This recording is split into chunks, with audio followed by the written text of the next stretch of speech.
aniyaa kumanaan qofood kurbey kafeyday kaalamaan aniyaa kumanaan qofood kurbey kafeyday kaalamaan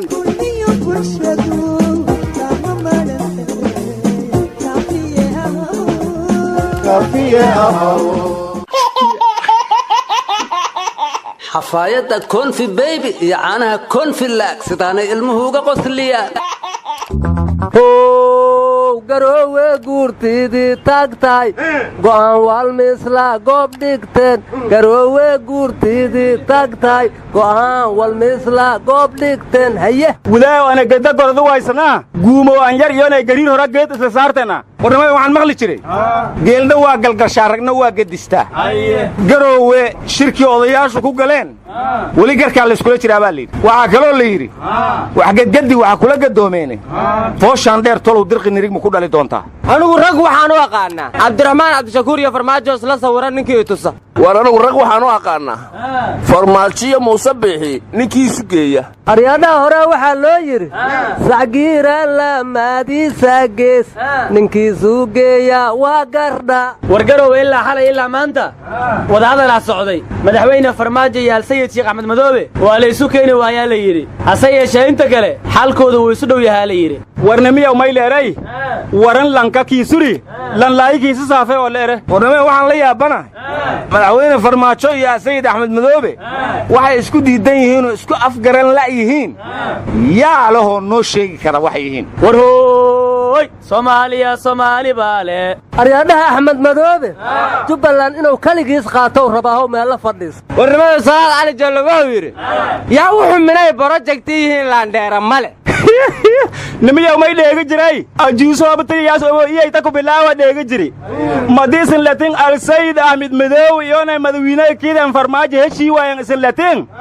odigii haafhay ku warantaanaa mise weliba tiya teegin wallaahi aan la yeelayn oo bilaahi la yeelayn macnagoo war noo soo dhodhoobahaya wallaahi aan laga yeelayn oo bilaahi laga yeelayn weligiisa bah taagnaada meeshiisa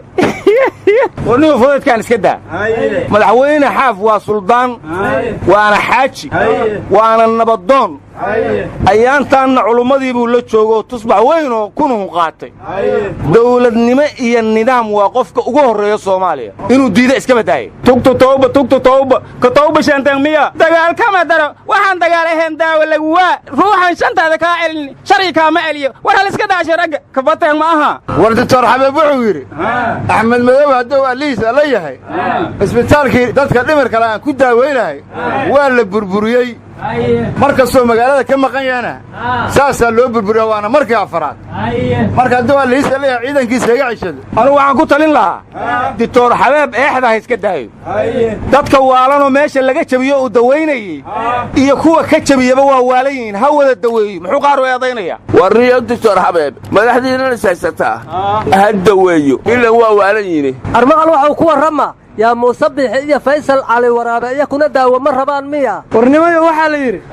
saddexdii qof oo soomaaliya mid ka mid aha waalan marka doctor xabeeb ma soomaaliya dhan u dawayn karaa doctor xabeeb isaga laftiisaa daawo u baahan warnimayo garoowe siday wariyaashu wax uga soo tabinayaan wax ugama jiraan ilaa shalay waxay noo sheegayaan madaxdu waa isla qadeeyeen waa isla quraacdeen waa isla casheeyeen waa isla qosleen waa isi salaameen war waxaas weligeeday soomaalidu waxna isla cuni jirta isna salaami jirta ee wixii la isku haysta miyaa lagu kala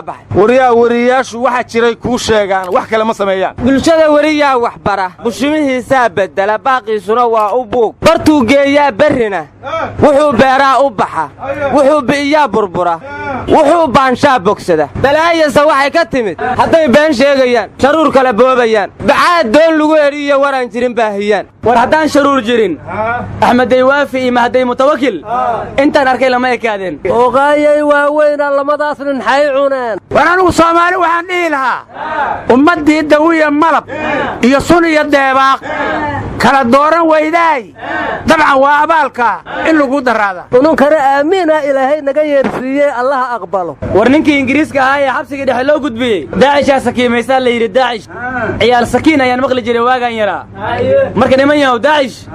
ma ciyaal sakiin ay ka mid ahayd aryaa xabsiga daacish daalibaan shabaab askari indishibileenaatiya daroogeeste dhaqan celina waxaasoo dhanaa meel la iskula xiraa la yidhi mugga waxaan dhihi lahay ma daalibaan yaa daacisha dad kale luugu soo daara anugu waxaan dhihi lahay shabaab iyo daacish mashruucyo waaweyn ay noqdeene xabsiyo gaaraha loo sameeyo haddii kale dadka lala xiray tashkiilinayaan war aniga warkaa waxaa iiga daran waxaan maqlay daalibaan iyo maraykanku inay heshiis gaareen oo qadar ku shireen marka daalibaan hadday maraykan la heshiiso cid damboo ay la dirirto ma leh horta mabaadi'deediina waa duntay aryaa waa wareerta awal maa daalibaan maraykan la diriraayeen muslimkay la diriraayeen inuu cadowgu soo tababaro taakulaynahayey oo tawxiidka alliya islaam tuuta uga yeelay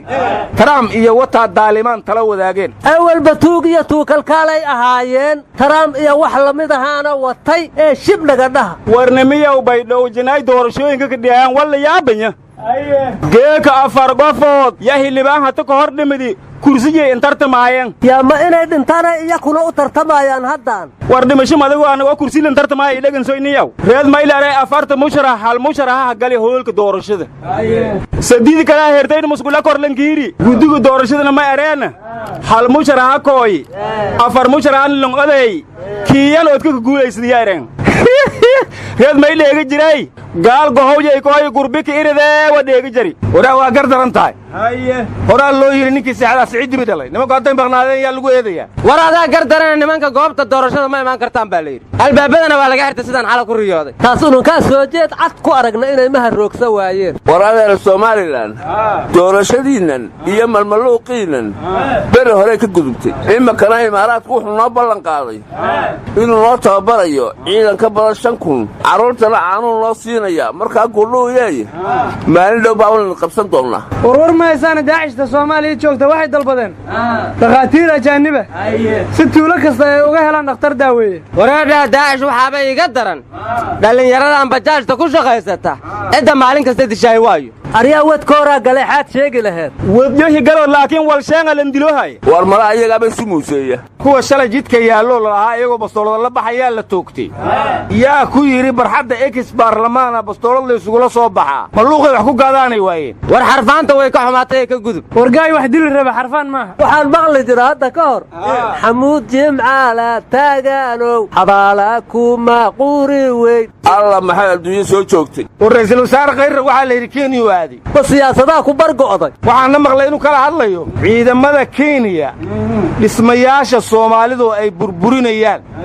iyo shirkaddan hormuud oo ay taargidka ka dhigteen war ciidanka kenya waa kuwa hormuud burburinaya maa safaari laga burbursho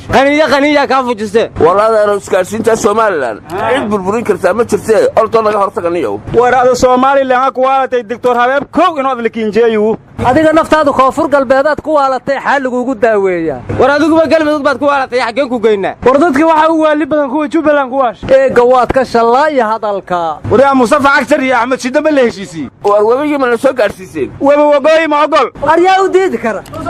yaa gey kara